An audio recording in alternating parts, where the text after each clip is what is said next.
Hey there, everybody, and welcome to this video on the neurobiology of depression, continuing education for counselors and social workers. I'm your host, Dr. Elise Snipes. In this video, you're going to develop a very basic understanding of how neurotransmitters and hormones impact mood. You'll identify at least 10 causes for neurotransmitter imbalance and identify effective and ineffective strategies for healing the nervous system and rebalancing those neurotransmitters.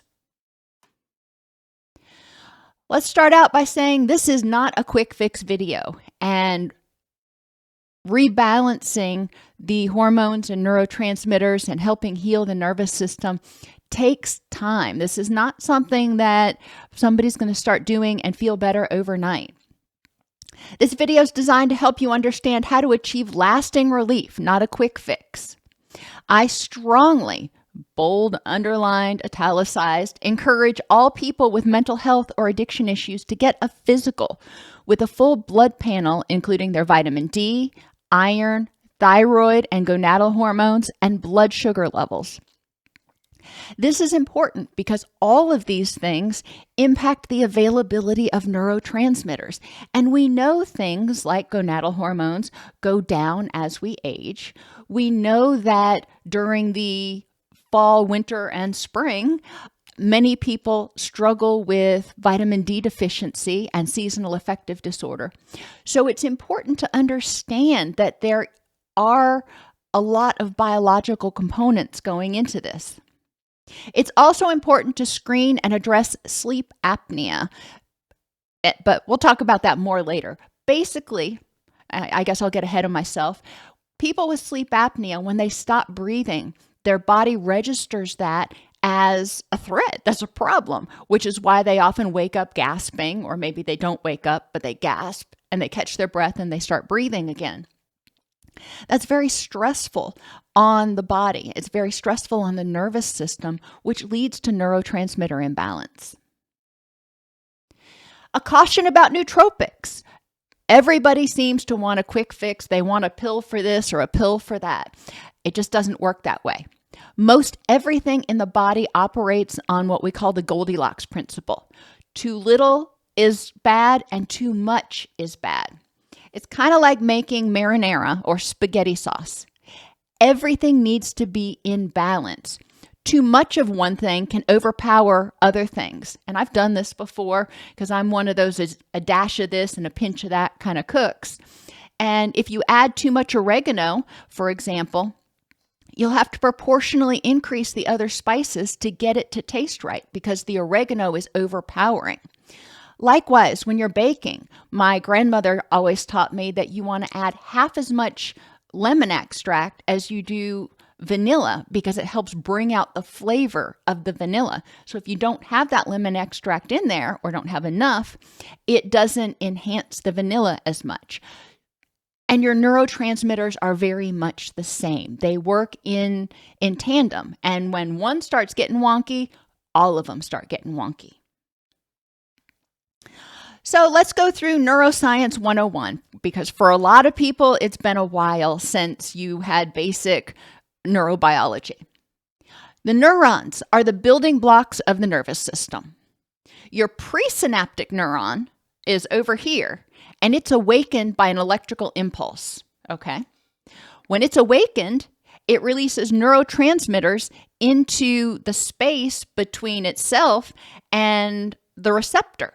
And this is called the synaptic cleft. So it wakes up and it squirts some stuff into the synaptic cleft, and the receptors on the postsynaptic neuron are awakened. They're like, oh, hey, somebody's knocking on the door. And they produce electrical impulses that then carry the message down the line, and the process repeats itself. Okay, so it's pretty simple. Electrical stimulation causes the release of neurotransmitters into the synaptic space. The receptors are awakened by the neurotransmitters kind of knocking on the door, and they take those in and move the message down. This continues, this knocking on the door of the receptors continues as long as the neurotransmitter stays in the synaptic cleft. So as long as the serotonin, we'll say, stays in that space between the presynaptic and postsynaptic neuron, the serotonin is going to be agitating or knocking on the door of the receptors.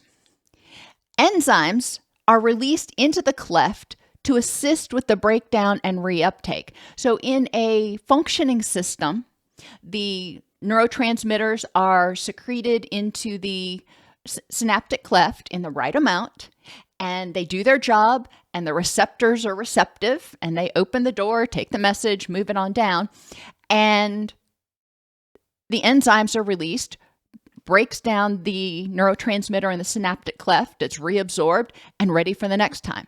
It works well. I will note that excitatory chemicals, your glutamate, your norepinephrine, your dopamine in some ways, these are all energy-producing neurochemicals, and they've been found to be released. I know this probably isn't a surprise. They're released both in response to distress as well as happiness.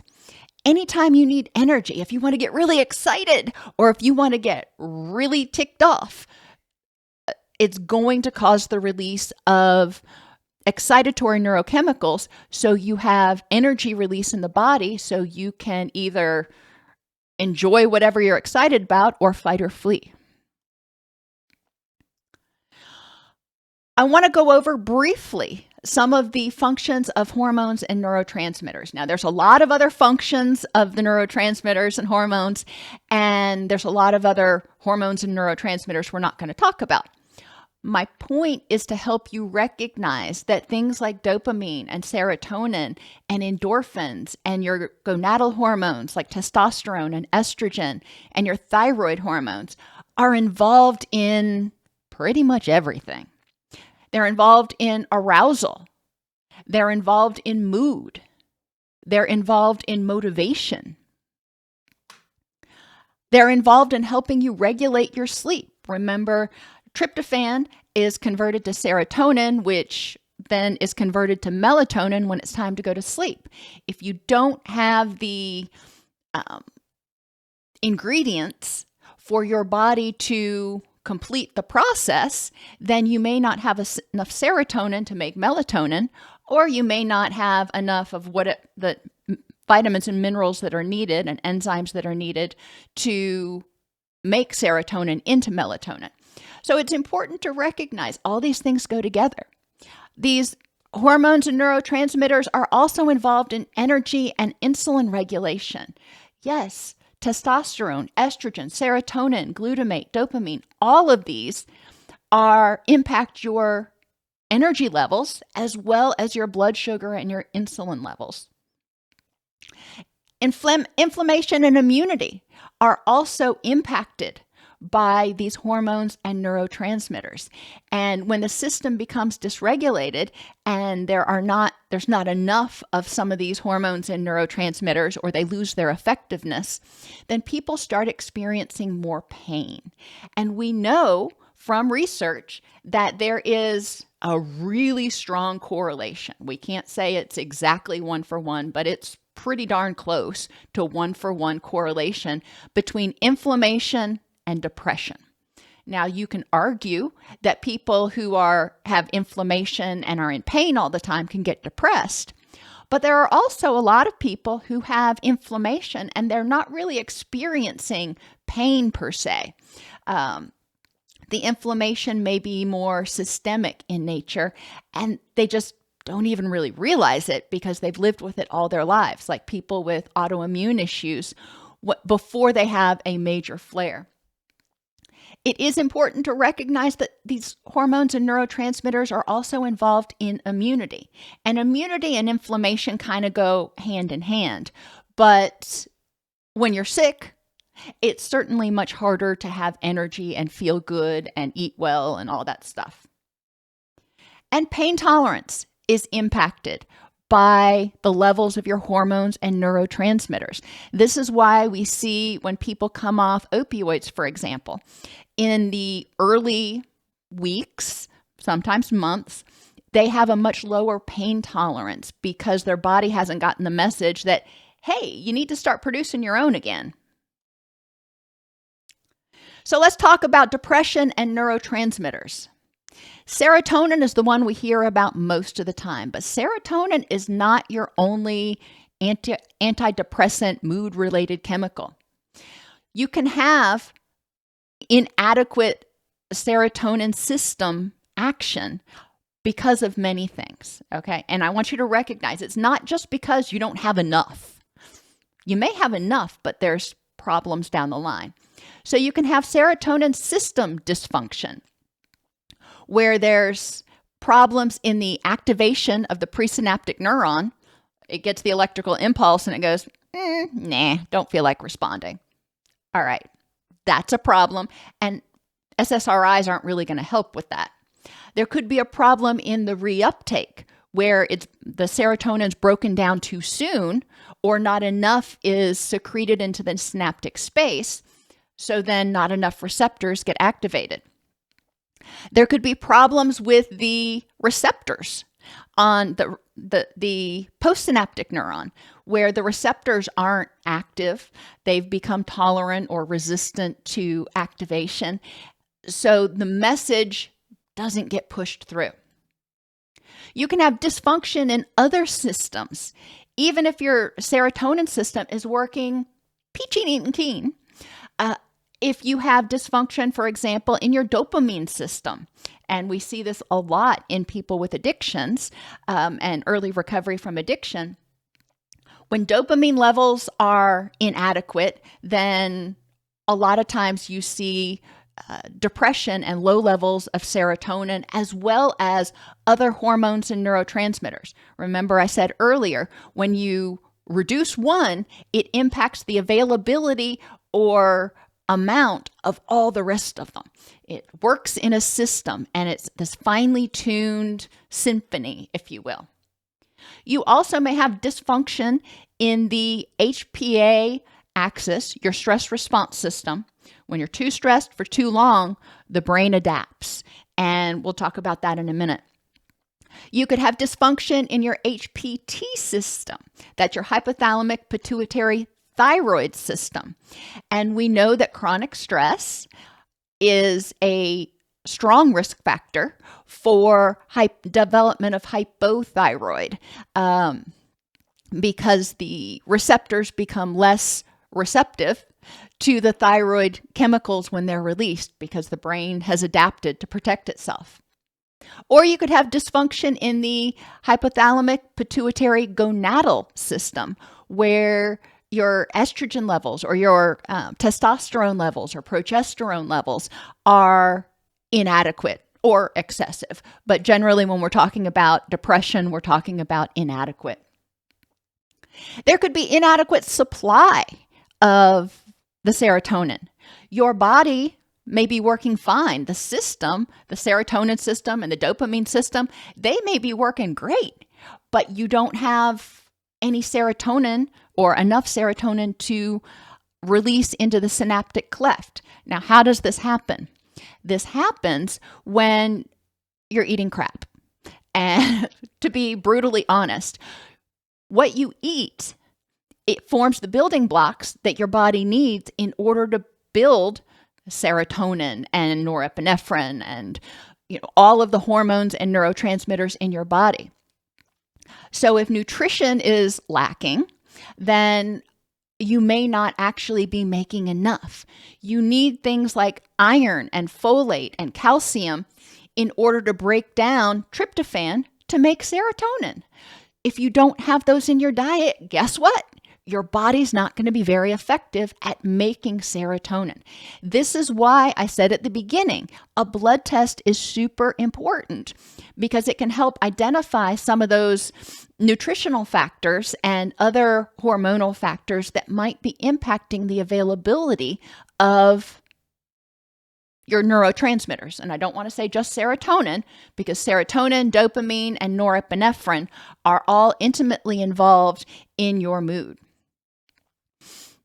Tolerance can also happen. And this is rare with serotonin, where the serotonin receptors are bombarded too often and they just quit responding. That doesn't happen often. Could it happen? Sure. We do see that a lot more when we start talking about norepinephrine, dopamine, or cortisol systems. Dysfunction in the system. The brain, for some reason, somewhere along the activation, reuptake, transmission process, isn't working well. It can happen. It can happen because of brain damage. It can happen because of genetics. There's a lot of reasons it could happen. So that's possible, that it may be the wiring is just not working. There could be inadequate supply, just like serotonin. All of these things are made from things that you eat. And yes, your body can produce some of them, but eventually you've got to restock the warehouse. And then frequent exposure leading to tolerance. And norepinephrine, dopamine, and cortisol, these are all involved in the stress process. And when somebody is chronically stressed, the brain responds by developing tolerance, or sometimes it's called resistance. The postsynaptic neuron quits responding. It starts saying, you know what? No. So let's take a look at that. Our senses receive input that are assessed by the amygdala, your fear area is what we usually think of it as, and the hypothalamus. So your senses get in information based on sights, smells, sounds, all that. And it interprets the information based on prior experiences, based on your schema. It's not saying, in this context, at this time, what's going on. It's saying, based on prior experience, this is what I can expect. So, for example, I had, I can think of it. Well, we'll go with Brussels sprouts because I can't think of what I'm wanting. Artichokes. I remember having artichokes when I was very young, and I found them quite distasteful. And I'm sorry for those of you who love them. Maybe it wasn't cooked right or whatever, but I found them most distasteful. And so now when I smell artichokes cooking, my brain goes, oh, I know what that smell is. You don't want to go there. And my response is one of distaste. The brain is not saying, well, I wonder if this one was cooked differently or what the facts are in this context, or maybe you'll like them now that you're grown up. No, the brain's not saying that. All it's saying is sensory input. Let me reach into my memory banks. This is what I expect to happen. The hypothalamus decides whether to ignore or respond to the stimulus. So it checks those memory banks and it goes, yeah, this is worth responding to, or nah, not something that is really worth the effort. Stressful stimuli trigger the HPA axis. That's your stress response system. Now, your HPA axis does not act all alone. Everything's interconnected. HPA axis also calls up his buddies, the HPT and HPG axis, the thyroid and the gonadals, the gonads, in order to get all the hormones and neurochemicals that are necessary for the fight or flight response, or for the production of energy. So when the HPA axis, the stress response system, is activated, cortisol is released, which initiates a cascade of reactions to release the excitatory neurotransmitters and help the person fight, flee, or respond. Now, it's important to recognize that cortisol is a steroid. And when cortisol, when the HPA axis is operating well, correctly, and cortisol is released, it suppresses inflammation in the system and suppresses, recruits other buddies, and they work to suppress pain. So guess what? You can focus on fighting or fleeing, not being in pain. And then when the threat has passed, cortisol gets reabsorbed and inflammation increases, and all of the little worker bees, or whatever you want to call them, from the immune system are released to go out, your inflammatory cytokines. They're released to go out and see where there is any damage, bring blood flow to that area, and fix it. It's a really fascinating system that works quite well. Where things go wrong. In the initial message, If the person's interpretation of the stimuli is based on trauma from the past or feeling hopeless and helpless from the past, that's been their experience, then even if they are completely safe and empowered in this context at this time, their brain expects disempowerment. And it's going to be really important to address cognitive distortions and consider reprocessing schema, acknowledging, yeah, back then you were unsafe. That was traumatic. Recognizing that, all right, in this situation, I need to look at the facts in context. When people feel unsafe, when their HPA axis kicks off, the body says, guess what? We're going to pay attention to the vipers, not the bunny rabbits. And people tend to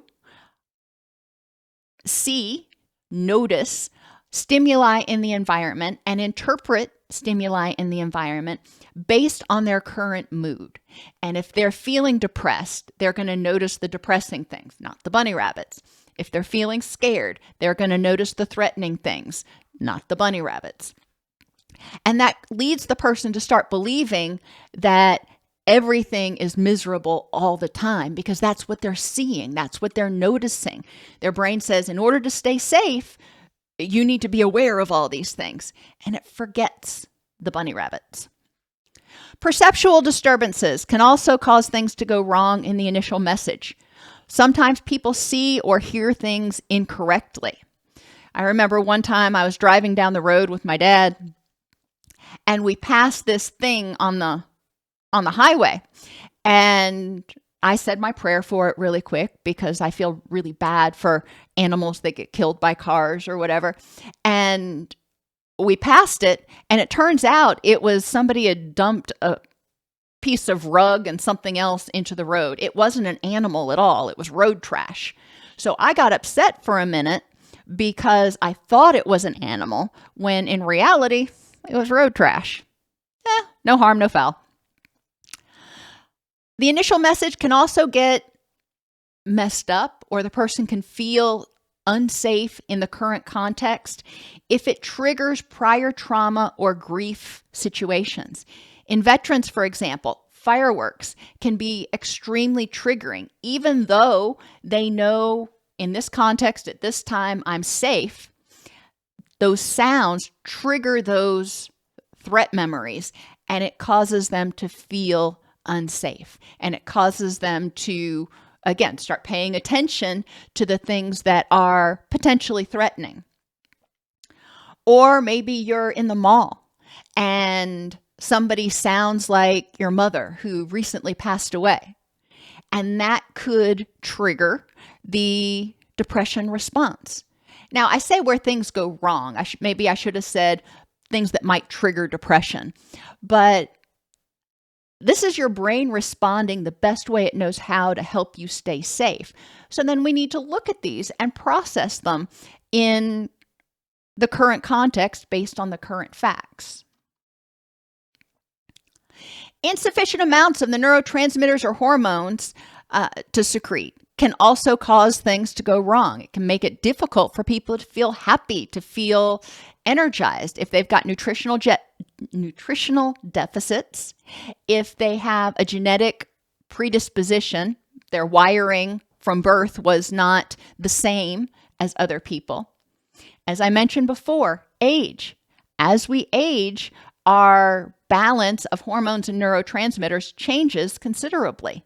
And for some people, that can make it harder for them to feel happy when they're primarily their gonadal hormones are getting progressively low.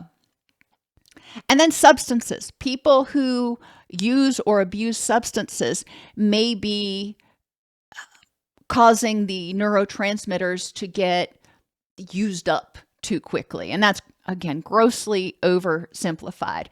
But it's important to recognize that stress on the system is going to have an effect. Another thing that can cause people to feel depressed, as I mentioned earlier, the initial electrical signal is not strong enough to trigger the secretion of neurotransmitters into the cleft. The presynaptic neuron says, nah, I don't feel like being bothered. The neurotransmitters can be broken down too quickly or reabsorbed too quickly. And this is what SSRIs do. Selective serotonin reuptake inhibitors and selective norepinephrine reuptake inhibitors work by preventing those enzymes from being released and keeping the neurotransmitters in that synaptic cleft longer, so they have a better chance of activating the postsynaptic neuron or the receptors. And the receptors could just be downright unresponsive or dead. I know, dead? Really? Yes. Chronic stress, chronic trauma, having that HPA axis activated too much for too long actually causes neuronal death, and the brain starts shutting down or getting rid of receptors because it says, we don't need this many doors open. We don't need to be bombarded this much. When receptors are consistently bombarded and overwhelmed by the neurotransmitters, the brain recognizes the imbalance and takes corrective action by reducing the responsiveness of the receptors. So let's use a metaphor here. The receptors are like homeowners. The Amazon driver comes along. It's the holidays. The Amazon driver knocks on the door, person opens it, responds appropriately. Hey, great to see you. A while later, the mail carrier comes. Same thing happens. No problem. So they get 2 deliveries a day or less. No problem. Not a big deal. However, when people engage in addictive behavior or are regularly stressed, that HPA axis is going off, the brain responds to protect the receptors from being overloaded. So the homeowners, if you will, the receptors, need to be protected. So now it's holiday season. Instead of 1 or 2 deliveries a day, the homeowner's getting 10 or 15. It's a big family and it's exhausting. Every time they start to do something, somebody else is knocking at the door. The brain responds to protect the receptors from overload. So the homeowners, what do? The exhausted homeowner decides that they're not going to answer the door unless it's an emergency or a signature is required. And generally, if a signature is required, the person knocking on the door is going to knock louder, more urgently. They're not just going to knock once and leave. Many drivers won't stick around and continue knocking, especially if they don't need a signature. So the homeowner doesn't get all of their packages they were going to send to relatives. They don't get all the packages to pass down the line. So what happens? You have very sad relatives. After the holiday's over, the homeowner is still exhausted and unmotivated to answer the door. And this is what happens in early recovery for people. The brain needs time to restore and repair because it's plumb exhausted from what happened prior to beginning recovery. It needs time. Eventually, the homeowner has recovered and starts answering the door again. But it takes a while. Even if they're only getting 1 or 2 deliveries a day, initially they're exhausted and they're just like, you know what, leave it on the front stoop. I ain't got it in me. Eventually, they start getting back to that old routine. And our nervous system, through neurogenesis, will repair and rebuild itself to a large extent, but it takes time. So let's talk about how this all applies to withdrawal and depression. Once the receptors become less responsive, it means that all the necessary packages aren't getting through. So that's going to cause a problem down line. When that happens, we may start having cravings for junk food or addictive behaviors as the body tries to compensate. Your dopamine, your serotonin, your norepinephrine are low. What causes that to be released in the synaptic space? Well, junk food does. So a lot of people will look toward junk food or alcohol or sex or gambling or some other addictive behavior in order to try to override the system and increase the flood of those neurochemicals coming in so they can feel something. When not enough packages of serotonin, dopamine, thyroid hormones, and all their buddies are available to activate the nervous system, the person starts to feel apathetic, depressed, and can become dysregulated. So they feel flat until there's suddenly a surge of those neurochemicals, at which time they become frantic or furious. So we go from flat to furious. In many cases of depression, the person was first stressed, either physically or psychologically. And I think it's important that we recognize this. When somebody is physically stressed for a long period of time, they are over-exercising, they're not getting enough sleep, they are abusing substances, they have a chronic health condition that causes them pain, which triggers the stress response. Any of those things left unchecked can cause the brain to start adjusting and becoming less responsive to the cortisol. This continuous or excessive exposure of the receptors to cortisol, glutamate, dopamine, all those stress hormones, cause the brain to adapt and become resistant to activation by the cortisol to prevent that neuronal death due to what we call excitotoxicity. So the brain's really trying to protect itself, but it doesn't adapt as quickly as we might like. Common causes of neurotransmitter imbalance. I know I mentioned some of these earlier, but let's look at the practical side of this. Sleep deficits. When you are sleep deprived, your brain registers that as a vulnerability, triggers the HPA axis, and releases excitatory hormones. So your brain's trying to give you its own internal caffeine jolt, if you will.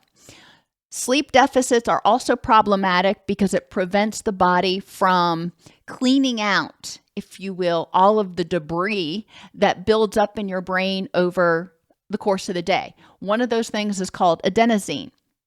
When adenosine's not fully cleared out, people start to develop brain fog. Circadian misalignment can also be stressful. Circadian rhythms affect the release of cortisol, which is supposed to be highest in the morning and fall throughout the day.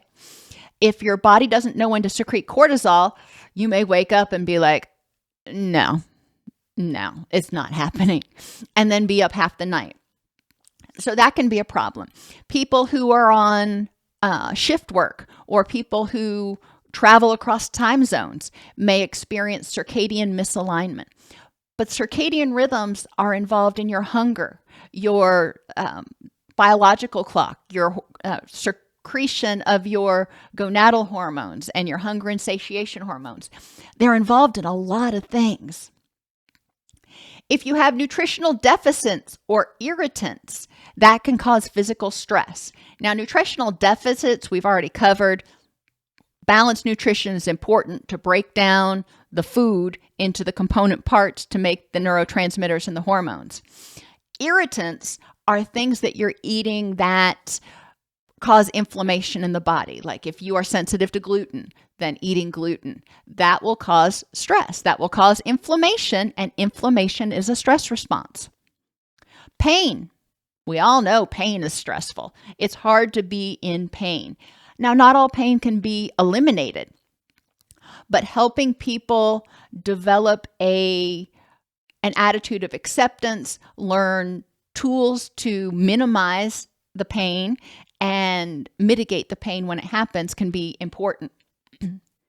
Systemic inflammation, including autoimmune disorders, cause physical stress. Inflammation is a stressor. When we see it, it's a problem. And the core feature of autoimmune disorders is inflammation. Diabetes, especially type 1, which there's strong evidence that type 1 diabetes is has an autoimmune component, but there's increasing information that type 2 diabetes may also have an autoimmune component. But inflammation is stressful. Diabetes is stressful on the body. When your blood sugar is all over the place, it causes stress. So if a person has diabetes, they need to be really monitoring their A1C level. Research indicates that about 25% of Americans right now are pre-diabetic and don't even realize it. Therefore, it's important to talk about diabetes, pre-diabetes, and making sure they're getting screened by their doctor. Sensory differences can also be stressful. If you are someone who is easily overwhelmed by sights, sounds, smells, that is considered stressful. Overwhelmed is stressful. Likewise, if you are somebody who is underwhelmed, who has difficulty getting enough stimulation, back to that Goldilocks principle, it is still perceived by the brain as a stressor. So it's going to release energy and say, hey, you got to do something in order to get a little more stimulation going. And cardiovascular issues, including sleep apnea. When the cardiovascular system is not working effectively, the brain's not getting enough oxygen. When the brain doesn't get enough oxygen, guess what? It's a stressor. And all of these stressors can cause dysfunction in the HPA axis, which can eventually cause mood issues. When the person's system rebalances to protect itself from the excitatory neurochemicals, they may start feeling flat, depressed, low energy, apathetic. Emotional, cognitive, and environmental stressors. I'm just putting them all together. Trauma-related schema and triggers.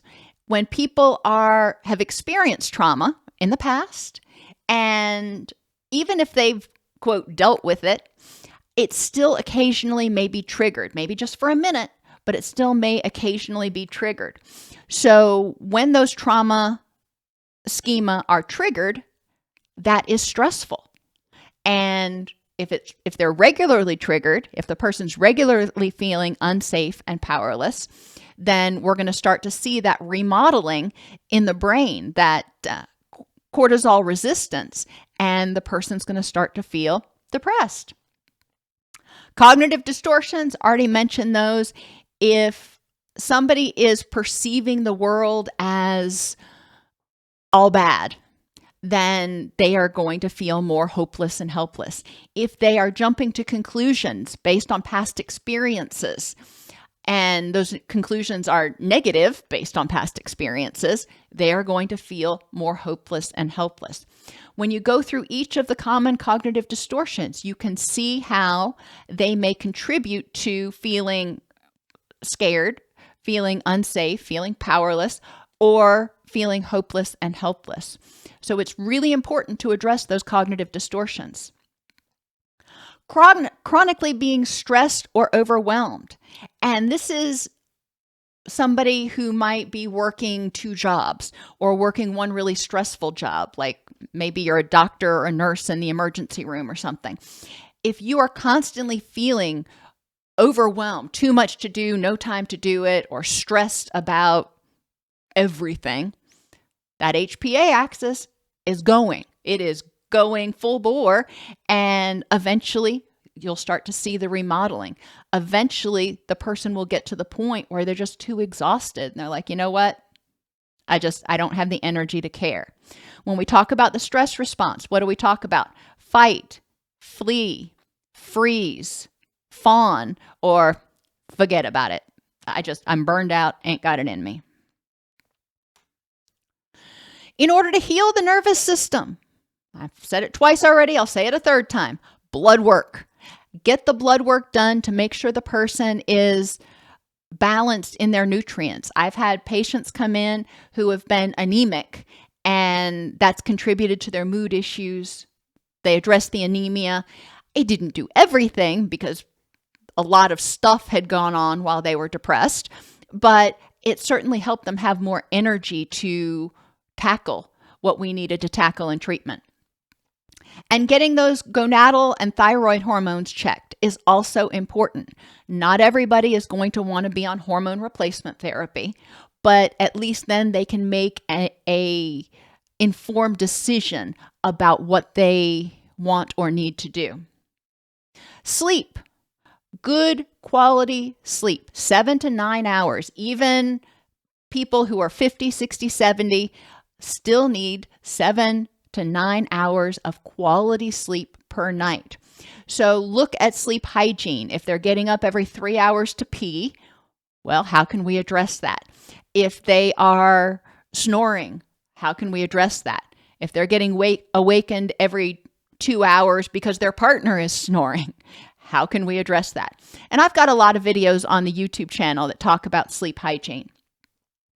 Set those circadian rhythms. That means keeping a similar routine every single day. Now, there are going to be those occasional days where you want to stay up 2 hours later to celebrate something, or you want to go out and have fun. No problem. But in general, you want to get up about the same time and go to bed about the same time. Your circadian rhythms are actually set, yes, by the sunlight. So during the day, when it's daytime, exposure to bright light is helpful. And light box therapy can be helpful for some people. But it's also important to know that circadian rhythms are regulated by temperature as well as social activity. So just like we do with kids when they're young, they come home from school, they play, they eat dinner, they take a bath, we read a story, they go to bed. The body starts picking up on those cues, and by the time they get to bath time, the body is secreting melatonin, so when it's time to actually go to sleep, they're ready. Nutrition improvement. Not going hog wild. People who are depressed are often not real excited about having to suddenly switch to eating rabbit food, for example. That's not what we're talking about. We're talking about making minor improvements in the diet. As counselors and social workers, we are not dietitians or registered nutritionists. So it is vital that we stay in our own lane. We can educate people about nutrition, but a registered dietitian is the only one who can prescribe dietary changes for health or mood issues.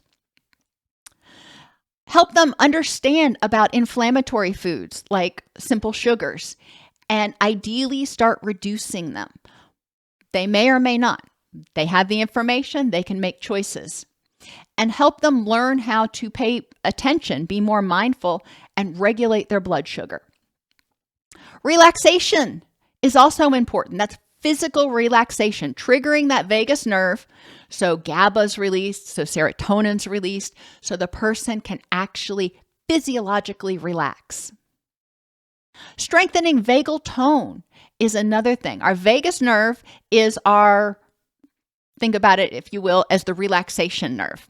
And it helps regulate the stress and relaxation traffic in our brains. And a lot of people who are depressed, their vagus nerve has just gotten out of whack as well. The stress hormones keep coming. They have difficulty shutting them down. Eventually, the whole system goes kaput. Vagal tone is your body's ability to respond to stressors and down-regulate, the ability to reduce the emotional response in a situation. And that can be done with distress tolerance skills, guided imagery, breathing. Some people, when they do yoga, for example, and they're in a stretch, breathing through the stretch causes a little bit of discomfort. That triggers the stress response. And by consciously breathing through it, it's triggering the vagus nerve to say, hey, we're safe. We can actually let that muscle relax. Address addictive and unhelpful behaviors, including gambling, drinking, and doom scrolling. All of these things trigger the stress response, trigger the HPA axis, which is going to further cause the nervous system to be out of balance. Interpersonally, setting boundaries, helping people learn how to set and maintain boundaries is really important. When people are depressed, they often feel hopeless and helpless. when people are depressed, they may be less likely to prevent people from walking all over their boundaries and telling them how they should feel or should think. Likewise, sometimes people who are depressed invade other people's boundaries and expect other people to do things for them they can do for themselves. But learning how to identify and set healthy boundaries will help them feel safer and more empowered. Developing effective communication skills, being able to listen without defensiveness, being able to be mindful of what they need and communicate it to themselves as well as to another person instead of expecting mind reading. Being able to handle conflict. All of those things can be very, very stressful if you're not able to communicate effectively. Relationship skills, and there's kind of one of those garbage categories, but helping people learn how to create secure attachment with themselves as well as others and feel secure where they're not constantly terrified of abandonment or splitting, all or nothing. And improving self-esteem. All of these things can help a person feel safer, more loved, more empowered. Emotional and cognitive interventions. Develop mindfulness of their status, their needs, their triggers, and their vulnerabilities for planning and action. Yeah, that's a lot of stuff. Mindfulness is so important. Having people start the day by asking themselves, how am I doing? What do I need today and how can I address it? What triggers do I have right now or might be coming up that I know? If I know that I'm going to be triggered, I have to be in a meeting with somebody that just gets on my very last nerve. Okay, it's going to happen. How can I deal with it? So it helps people plan so they feel more empowered. And being aware of vulnerabilities. If I'm feeling tired, if I'm feeling sick, if I'm stressed out over something else, knowing that I am not on my A game is important because then I can plan for how to approach the day in ways that will prevent any unnecessary stress. Help the person understand what's happening in their nervous system and all of the interconnections. It's not just something they can will themselves out of. There are physiological things going on. Now, those physiological things can be rebalanced and readjusted and healed and all that kind of stuff. They do have the power to do that in most cases. And it can be very liberating for people to finally understand, oh my gosh, that makes so much sense why I developed depression 3 years after I developed an autoimmune disorder. Okay, well, let's look at the connection and help you see. Now, we can't get rid of the autoimmune issue. However, we can help you see the connection. We can help you feel safer, more empowered, and figure out ways to reduce the systemic inflammation, reduce the flares, so you're putting less stress on the HP axes and your body is more able to maintain the neurotransmitter balance. And identify and explore those stressful schema and restructure them when possible. It's not for me to tell anybody what to think or believe about a situation. My job is to encourage people to look at the facts in context and then make a decision for themselves based on that knowledge. Is there a threat or is there not a threat in this situation? Doesn't mean invalidating the past. The past sucked, and similar situations in the past may have been threatening or painful. No doubt. Okay, I'm not invalidating that, but I'm encouraging people to explore those schema in the present and recognize what they do and don't have control over. Help people define their rich and meaningful life. It's a whole lot easier to answer the question, am I using my energy to move toward my goals or away from my goals, once they know their goals? Address those cognitive distortions to increase feelings of safety and empowerment. Teach them distress tolerance skills, radical acceptance, and unhooking.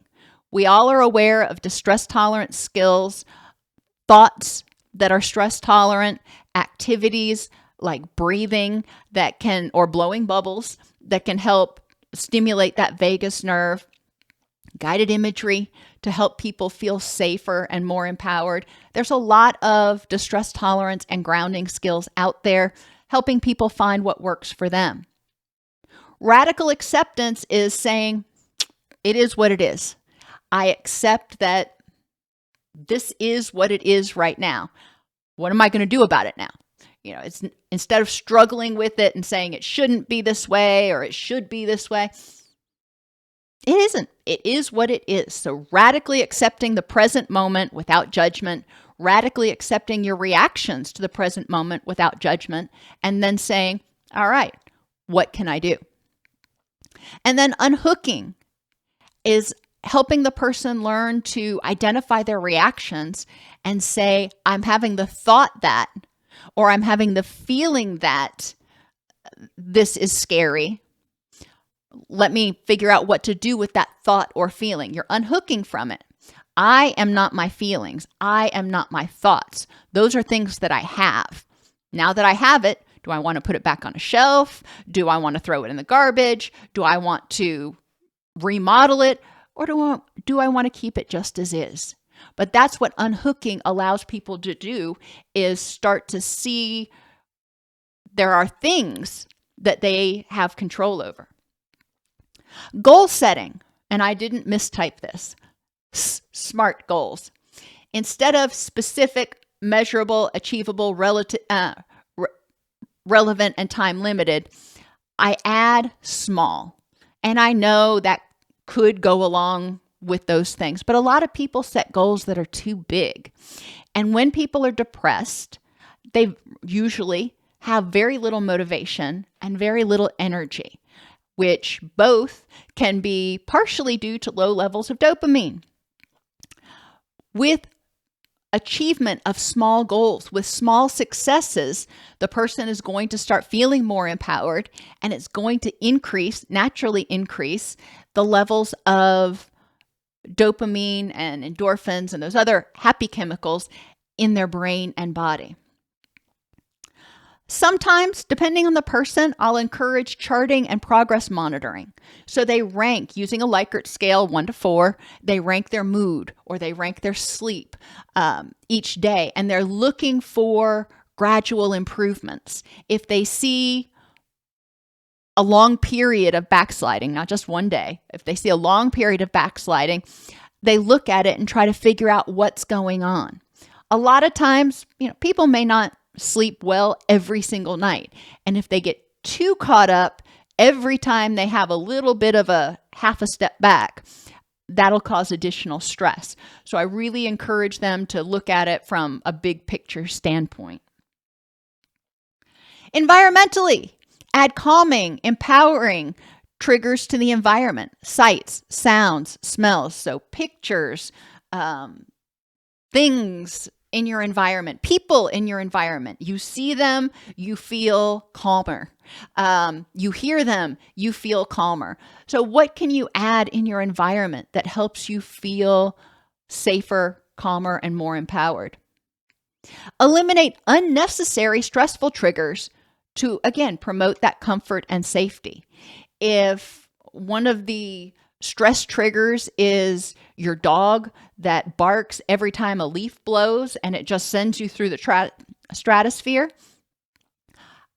considering getting one of the collars that can help train him not to bark so much, or even simpler, pull the blinds down so he can't see out and bark at the leaves. Develop a plan to cope with inevitable triggers and stressors. It's going to happen. Strategies can include asking themselves, is this person or situation deserving of my energy? And what response in this situation helps me use my energy to move toward my rich and meaningful life? How empowering is that to be able to say, okay, I've got this energy. What response is the best way to use my energy to continue moving toward that life that I want? A little caution about CBD oil and CBD gummies and everything else. CBD has been touted to have a lot of amazing anti-inflammatory, pain management, and even mood improving properties. Not arguing with that. However, CBD is broken down by enzymes in the cytochrome P450 pathway, like most other medications, from antidepressants to anticoagulants to blood pressure medications, even your nonsteroidal anti-inflammatories are all broken down by enzymes in the cytochrome P450 pathway. Therefore, if you're taking CBD, it's using up some of those enzymes, and there may not be enough enzymes left to break down medications or other things you're taking as efficiently. Depending on the pathway, it can alter the availability of the medication significantly, either up or down. Doesn't mean not to take CBD, but it does mean if you are taking any medication, it's important to consult with your doctor about potential dose adjustments if you are determined to take CBD. Feelings or reactions caused by a neurochemical process. The chemicals involved in the stress response are also involved in happiness and energy regulation. So if you've been too stressed for too long, you may have difficulty feeling happy or energetic. And guess what? You're starting to feel hopeless and helpless if that stress keeps going on. Makes sense how stress generally precedes depression. Excess anger, anxiety, or stress can cause a variety of changes in the nervous system that impact hormone and neurotransmitter balances and consequently mood. A huge part of recovery is eliminating unnecessary physical, emotional, and mental stress, developing tools to deal with inevitable stress, and helping the person establish a sense of safety, empowerment, and hope.